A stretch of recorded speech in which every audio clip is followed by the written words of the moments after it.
I'm with John Faulkner at the ACSM meetings in New Orleans, and thank you for coming by. We're doing this series on distinguished leaders in exercise science and sports medicine, and you're certainly one of those. So I'm glad you could come by. And so, John, if you would just sort of take us through a little bit your own personal education and how you got into looking at exercise and physiology of exercise and become a faculty member and those sorts of things. Just start us off. Well, certainly my early beginnings in education, I had no idea where I would end up. Yeah. Absolutely none Just whatsoever. like the rest of us. Well, it's interesting. I guess we all think we're rather unique in that respect, but I came from a family that no one had ever gone to university before. And I went through high school in Ottawa, Glebe Collegiate, and did not do well. I just did well enough to stay on the athletic teams. I was very avidly interested in football and hockey at that time. Now this is in Canada? In Canada, okay. in Ottawa, Ontario. Okay. I grew up. Okay. I was born in Kingston, just small. I know right where it is. I used to go fishing there. Oh, yes. Well, we still do just north up of in the Gatineau. Yeah, I've been there many times. So I grew up there. My father was a machinist foreman initially in the years I was growing up and going to Glebe Collegiate. And I graduated in 1942 and went right in the Air Force. And I'd really, my only interest in keeping going to high school and matriculating was you had to do that to get into air crew, and I very much wanted to be a pilot. That was my early ambition. So this is right at World War II. Oh yeah, this is right in the middle of it. Middle of World War II. Yeah. And I was very anxious to get into it. I wanted to be a part of it, and so I trained as a pilot and ended up as a pretty good pilot, I guess, because I moved up through the different stages of pilot training in single seat Harvards, and which maybe it was a very famous old trainer, American trainer. And then when I finished what they called service flying school, got my wings and became a pilot officer, I had the great good fortune to be sent immediately in Canada to a fighter training on Hurricanes, which was one of the famous British fighters. And so we trained for 8 weeks flying these single-seat fighters. And where was that training in held? Bagotville, Quebec. It's way up in the northern part of Quebec. And so I finished that and then went overseas in 1943 and eventually converted onto Spitfires, and then flew a tour of operations on Spitfires out of England, and then we moved into the continent as the D-Day and whatnot were on. So how many missions, or what do you call them, did you fly? Yeah, missions is what we did. I think I haven't really looked that number up recently, but I think it was 125. That, now, is this bombings or strafings? No, well, they were a variety of different activities at different times in the war. That, like initially, we were protecting England, presumably, from German aircraft, and so we'd get scrambled and. So you're up there intercepting these planes. We attempt to intercept, but they mostly, at that stage in the game, they were not very aggressive, and they took off as soon as we'd scramble after them, and that, and then this progressed. We flew fighter sweeps into France and Belgium and Netherlands and whatnot along the west coast of Western Europe, and strafe targets, trains, boats, you know, anything that we did, and then for a time we were chasing the flying bombs. We had very fast aircraft, so we chased flying bombs for a while and shot down as many as we could. That must have been It exciting. was, because they blew up when you Yeah, shot it's like them. target So, practice. it was like target, but they didn't fight back, but they sure blew up. And we lost, actually, I think it was 5 pilots to getting blown up with the flying bombs. Like they get too close to them when they... So you were shooting yourself. You didn't have a gunner. These are one-man planes, These right? are one-man planes with two, at the latter part we had 2 20-millimeter cannon, and when it went to 2 20-millimeter cannon, I think we were 4 machine guns or 6 machine guns. I've just forgotten which. Were Browning machine guns, like which is the kind very of exciting so stuff. that was a rather interesting start. So then I came out of the Air Force in 1945, and didn't really know what I was going to do. And a good buddy of mine that I joined up with, and he had been a prisoner of war for several years and had gotten home earlier than we had, and I ran into him, and we went and had a beer together and talked about old times. And I said, well, Bob Gillum was his name, and I said, Bob, what are you going to do? And he said, oh, I've been accepted to the University of New Brunswick in forestry engineering.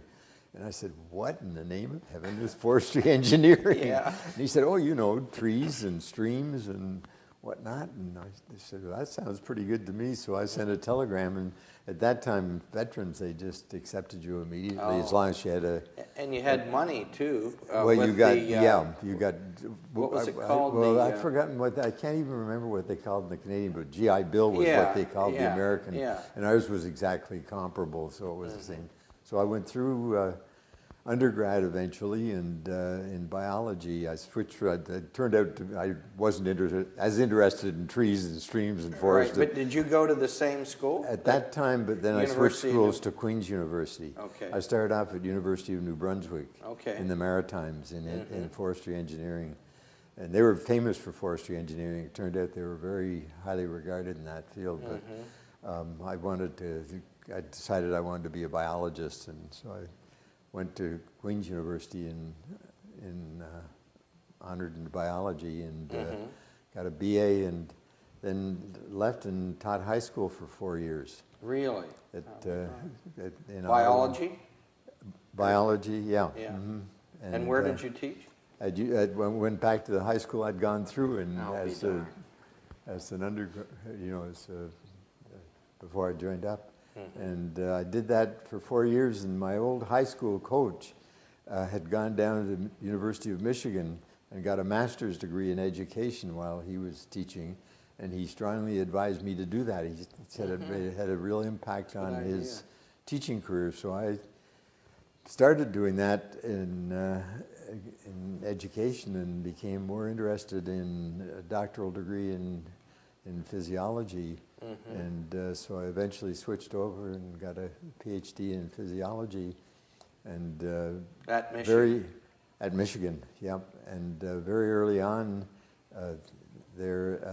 even before I got my doctorate, the Canadian universities were just exploding and needed faculty. So even if you didn't have a Ph.D., they would, if you had a graduate degree, they would hire you and. And so I got a job with University of Western Ontario, and I was there for 4 years from 56 to 60. And then the University of Michigan wanted to start an exercise physiology laboratory, which they didn't have. And we developed quite a lab at the University of Western Ontario. And so they brought me back to Ann Arbor, and that's where I've been ever since, 1960. And, who else?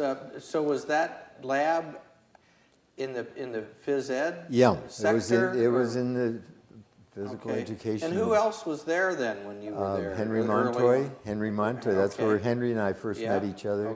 He came actually a year after I did. I came, and then he came a year later. They actually had tried to get him when they got me, but he couldn't free himself up from his duties he was at Michigan State at that time. And so we, and Hugh Welch. I know the name. And Andy Kozar. Yeah, Andy's here. Is he really? Yeah. I must look for him. Yeah, Then. he's Let's here. see if I can just find- saw him. He and Oh, his for wife goodness are sake. both here. Yeah, Marion. Yes. So that was the group, and Paul Hunsicker was the chair of the department at that time. And so from 60 to 65, I was in physical education running this exercise physiology laboratory. And then in 65, I had moved over into physiology. And that's where I have resided since. Well, tell me a little bit about your students there over the years. I mean, what a program you guys had. I'm approaching 40 Ph.D. students. I wondered how many. Yeah, I'm just 38, I think, is where I'm at right now. So and you're I've got still several, working with students? I'll probably hit 40. Oh, I'm still full-time working. You're not retired? No, I'm full-time. Fantastic. And I just missed by a silly millimeter from having to retire at 65, because at that time, I as I was... and then they reneged on that. Well, when I was approaching 65, you had, it was mandatory. You had no choice. And they thought that everybody would stack up and they'd get all these old fogies, old and decrepit and no use, and they couldn't fire them. And just as I was approaching 65, an English teacher who was the absolute darling of all the undergraduates at Michigan, Sidney Fyans, was approaching 65 a little faster than I was.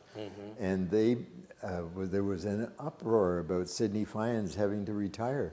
And the students petitioned, and the graduates of Michigan petitioned. The alumni. Alumni and whatnot. They got a huge program going that Sidney Fyans was not going to have to retire. And they actually got a law passed in the legislature the year before I turned 65 for Sidney Fyans. Just for her. Just for him. It was a him. Yeah. But he was apparently a very, very good. I'd met him, but apparently he was just an outstanding English teacher. So many students, like the big classes are big, and he did a lot of teaching. Very popular. And he was very popular. So he saved my life. Right. I didn't have to retire at 65. And the really interesting thing is that what people prophesied about all these old people hanging on, that has not happened at all. Yeah, I've seen that other places. I agree. Yeah, people know when it's time to go, and they keep contributing. More people take early retirement than take late retirement. Yeah, I've seen that. And by the time I turned, even 66 or 67, just after when I might have had to retire, all the people I started, with had retired by choice. Yeah. They turned 65 and they wanted to do something, and they wanted out. Yeah. And I just didn't. I mean, I just kept going because I run a lab. I don't teach at all now. I just run a very large laboratory. And we have a group of 4 of us that are all faculty that work together on muscle and what exciting! It's good to be able to still be involved. Oh well, if you want to be, I mean, it's obviously I work I want to be. I work long hours, and I enjoy doing it. What about some of those early students, and where are they now? And actually, they had me come up. I don't know if you remember John Sutton. Oh yes. Yeah. Well, I went up and gave the John Sutton Memorial Lecture a year ago. And they had 3 of my early students who were all 3 of them are retired. Oh, gee. And the issue was, what do you do when you retire before your professor does? Right. So they gave me a hard time about that. Yeah. About hanging on and that's still going. So John was one of them. Sutton. No, John Sutton was he a wasn't. student. I just knew him as a colleague. Oh, and they had you give the lecture. They have a lectureship, an annual lectureship in his honor since he died. Right. And he was at McMaster University, and I knew him there. Okay. Very early on, and then I kind of, we stayed good friends right through until he died when he had moved back to. Dramatically, yeah. So the 3 students who gave the lectures were George Heigenhauser, who was at the meeting here, and Jack Barkley and David Cunningham. And Jack had gone to Guelph George Heigenhauser had been a professor, still is a professor at McMaster. Well, no, he's emeritus, I guess, but he's at McMaster. And then David was at University of Western Ontario. David was my first student. I had attracted a whole host of Canadians down to Ann Arbor over the early years. Canadian connection. Yeah, over the early years, I attracted a lot of Canadian students down because they didn't have any doctoral programs in their, at that time. And that was in, like, when I was in physical education, the first 5 years I was there, a lot of them came down and took Ph.D.s in what was then physical education. Yeah. Really should have been kinesiology then and is now. Of course, yeah. But then, so there, a lot of them were Canadians that you probably wouldn't. I don't recognize them. But then, I started getting a sprinkling of Americans in amongst the group, and of course, ones that you'd know. And main reason I'm here this time is that George Brooks is getting the honor award, and he was one of my early students. Fantastic. He wasn't my first, but he was one of my early ones. Yeah, and he was a very good student. He was an outstanding doctoral student. And Tim White did a postdoc with me, so that's Tim, kind of a fun, because Tim White and I both have gotten the honor award, and now George gets the honor award. So there's three of us that were very close friends over a long, long period of time. And I got interested in the American College of Sports Medicine in the very early 60s. Skip Knutkin at the past president's luncheon at noon today, I think he said I was member 265 or something like that. Oh, wow. So, and he was 281 or something. We were quite close together in the early 60s. So you remember Wolf and Bishop? Oh, yeah, I knew all of them. All the early Karpovich. In fact, I told a couple of anecdotes about Josephine. I knew all of them very, very well. They were they were the backbone of the college when I first started going. First meeting I went to was in a classroom at Northwestern. And everyone was there. Everybody was in this classroom for 30 people. It was the whole American College of Sports Medicine in a classroom that sat 30 people. And it was an annual meeting. That they held there. So it was a far cry from what's going on today, where I don't know how many thousands of members they've got. But they were interesting meetings, and they initially they always had them on a university campus. So we'd move around from campus to campus. And you were probably one of the few programs that was located in a department of physiology. Versus traditionally they've been in other departments. Physical turned education, out to kinesiology, which is a much better term for it. It fits a little better. It's a much better term for it. It's just that I'd become very much interested in physiology, and it just seemed a better fit for me in '65 when they offered me a position there, and I turned over the laboratory to other people. And did you start a lab then in physiology? I did. And I guess it was, I'd never really thought about that before, but probably my history in developing the exercise physiology laboratory in the physical education program led me to, when I got into physiology, in 1992, the Institute of Gerontology asked me if I would be interested in moving my laboratory out of physiology into the Institute of Gerontology. We were studying age-related changes in muscle at that time, and Dick Edelman, who was the director of the Institute of Gerontology, they had a whole floor in this old hospital, the North Ingalls building they called it, but it was the old Ann Arbor main hospital, and it had converted very well into university space. The university had bought it up, and the hospital had moved in between Ypsilanti and Ann Arbor, and so he had quite a bit of space, and he offered to give me sufficient space to bring in some people with me to create a group that would all be studying the aging of skeletal muscle. And so we had a national search, and Sue Brooks, who had taken her Ph.D. with me, had stayed on as a postdoc. She'd gotten married that year, and her husband was a lawyer, and so she couldn't go away for a postdoc, so she stayed and did her postdoc with me. And so she applied for this position, and we had brought 4 people in from all over the country. And so you moved. We moved into the institute. Move. Yeah, we moved in. Is that where you are now? Yeah. Well, not in the same building. We just moved a year ago into this basic biomedical science research building, BSRB. But still within the gerontology? Yeah, still within the gerontology structure. And it makes sense for me. Like I'm also in molecular and integrative physiology and a professor of biomedical engineering.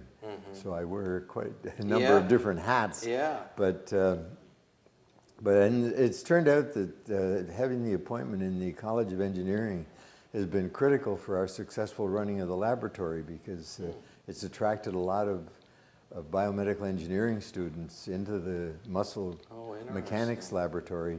And what I did was, when I moved in, we took the term muscle mechanics laboratory for the unit, which was bigger than a single faculty member would have warranted for his or her space. And so Sue became the first additional member, and then we recruited several others, and we have there's actually 4 others in addition to myself that work in the lab now together, and we do some things together and some things separately. Is that still part of the university, though? Yeah, the university structure? Yep, it's in the medical school building. It's in a medical school building. Okay. That actually they now call it biogerontology more than they do Institute of Gerontology, although so the institute... your Department of Physiology was just originally a department within the medical school as well. Yeah, taught medical students physiology. Yeah. It's the same way we have it at Washington. Yeah, sure. Larry Rao. Yeah, well, sure. Did the same thing, basically. So. Yeah. Well, I taught for a long time. I taught medical students. I don't anymore, but I did for a long, long time, and really enjoyed doing that. I liked teaching the medical students. They're bright students. And big classes was the only tough part of it. Right. It's almost like teaching an undergraduate class. But they had big classes at Michigan.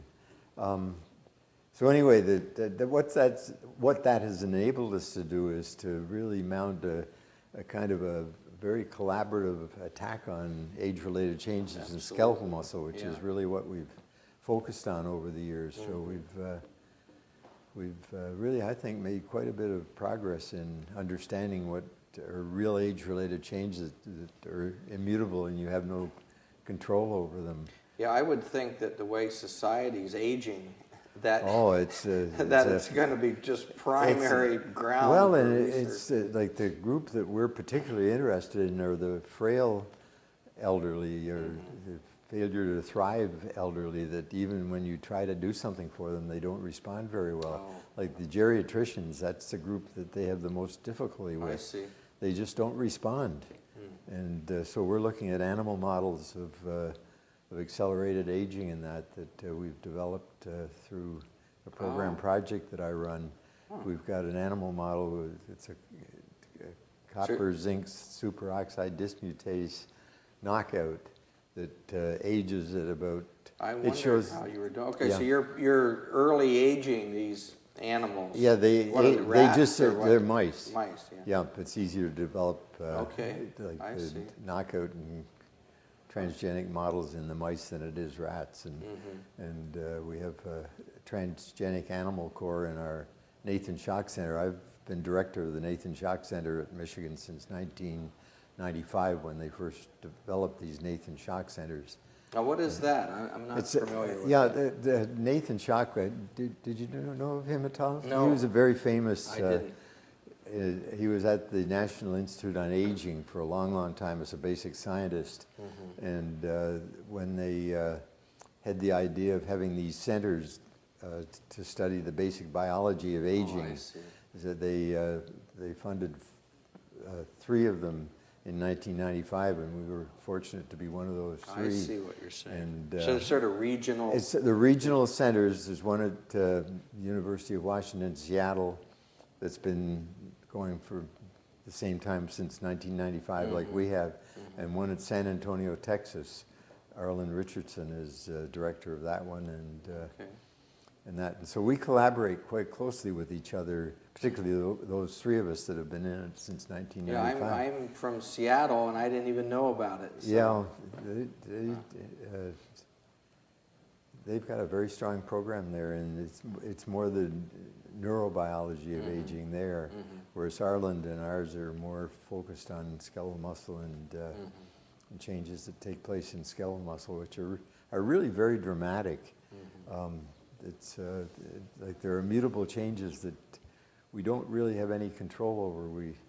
You lose muscle fibers at a fairly alarming rate after age 50. Oh, that's scary. Yeah.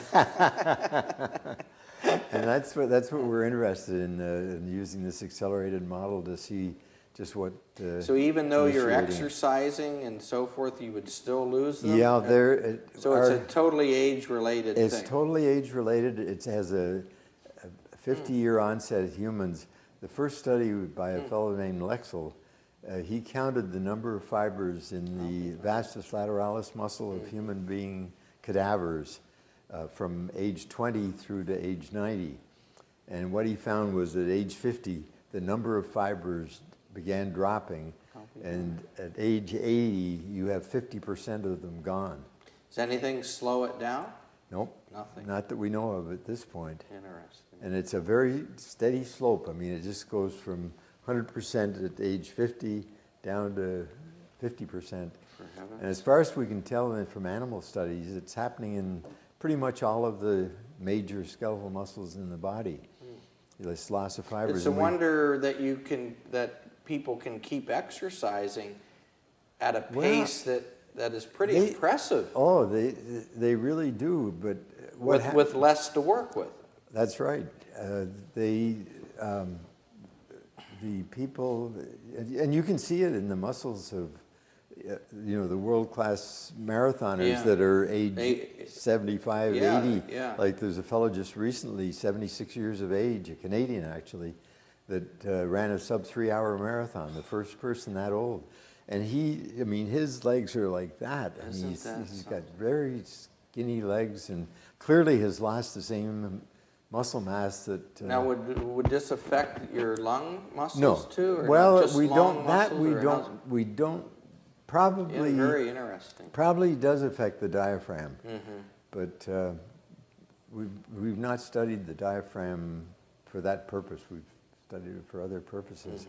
But it appears it's what's happening is that it's a neurogenic factor, and that you're losing whole motor units. Like that's the unit that is innervated by a single motor nerve, and then the branches of the motor nerve.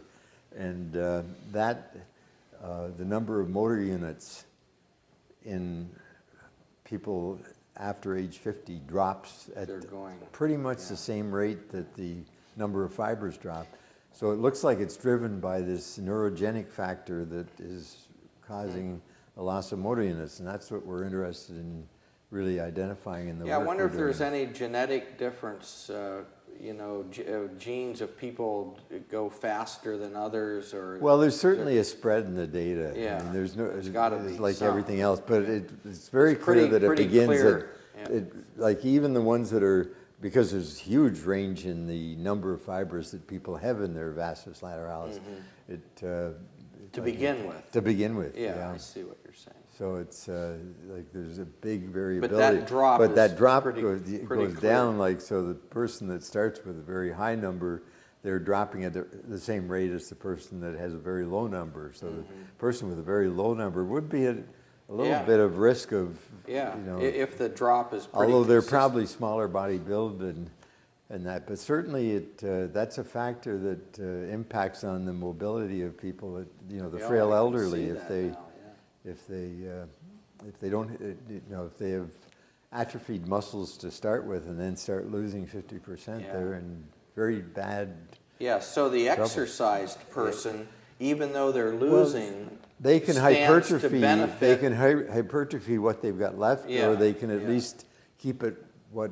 I see what you're saying. And if they're in, and most people become less active as they get older, and so the fibers actually, not only are they losing fibers by this immutable procedure that everybody does, but a lot of people, their muscles are atrophying at the same time because of inactivity. So the fibers that you have left, you can still exercise. Yeah, and and they're everybody.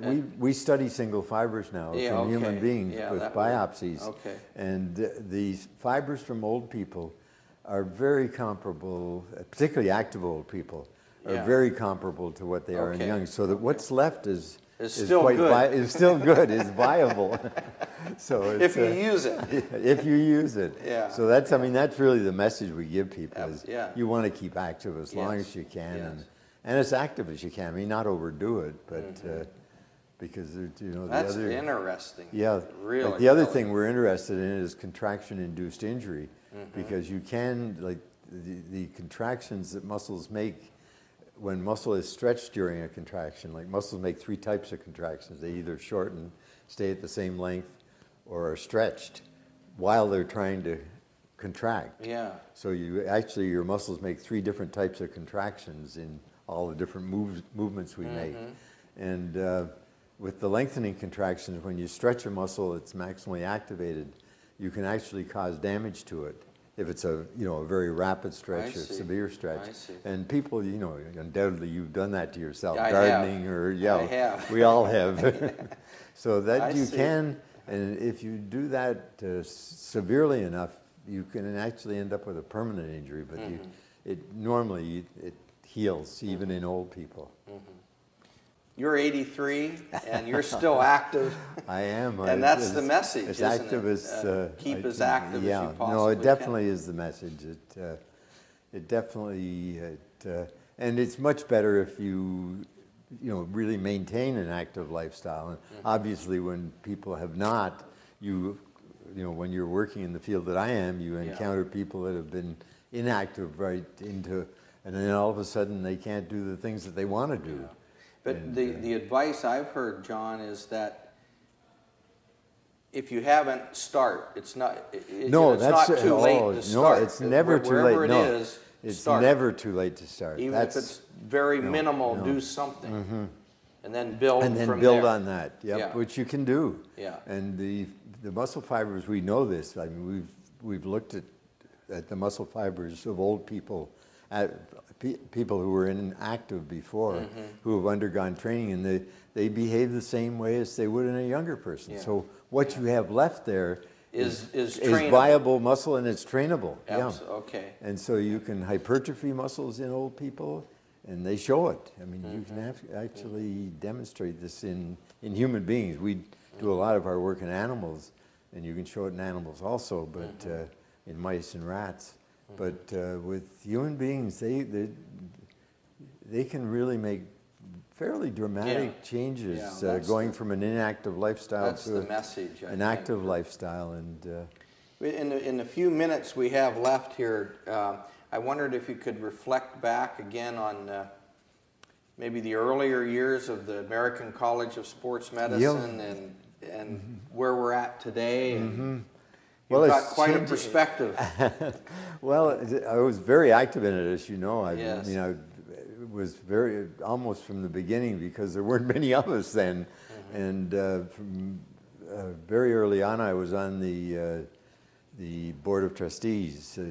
I got on that very early on in my career. Well, my career after 4 years in the Air Force, and was active in committee work, and then in 1972 became president. And the meetings were kind of cozy at universities. It certainly had an atmosphere that was very different to what we have here. In a huge 4,000 people at the meeting. At that time, we had a few hundred. I think at the time I joined, there was something like 100 members of the And college. the program was 1 page Well, or 2 pages? Yeah, that's right. And we met in classrooms at universities, you know, with people dispersed around to different classrooms, so there'd be just 40 or so at a given session. And that, but there, I mean, it was a very active group. We all knew each other really well. Yeah, that was a so lot it was of very camaraderie. different. I mean, whether the person was a physician or, and we did have the 3 categories at that time that persisted, and so but then it really started to grow quite rapidly, and actually it became, you know, very viable financially, and it wasn't initially. We were struggling with funds when I was just membership fees. Yeah, basically. that was all we relied on, and it turned out when they'd been running the books in such a way that they were actually going into debt and didn't realize it, and so the year I was president, we had to really juggle around to get us back in the black, because unbeknownst to the board of trustees, the college was actually going into debt. You know, and they didn't know it because the way they were handling the books. They were doing things at different times. Didn't realize and didn't realize that they were not balancing the books each year. And that was the first year we actually had a truly balanced budget. And that was the early 70s? 72, yeah, that was 72. And that was, I think, my contribution to the college was I, for the first time, balanced the books. Keep them in the black. Keep us in the black. But it's been a real, the college has been great. I mean, it was a huge part of my early career right through until, you know, the present time, actually. I mean, I still come and enjoy the meetings and that. Okay, John, I think we better wind up here. But, Thanks so much. Oh, I'm sorry you had to track me down.